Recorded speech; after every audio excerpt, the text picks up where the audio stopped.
безумный хохот, и по крышке гроба очень громкий топот. Судорогой сводит суставы еще живые, но слова и взгляды давно уже пустые.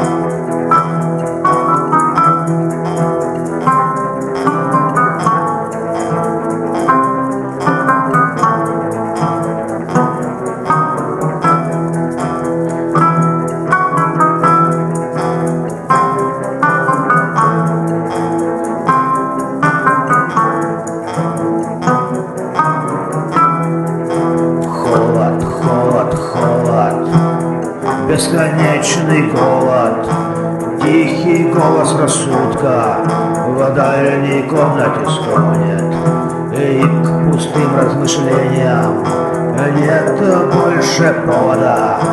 Пальцы, зубы и мысли все сильнее сводит от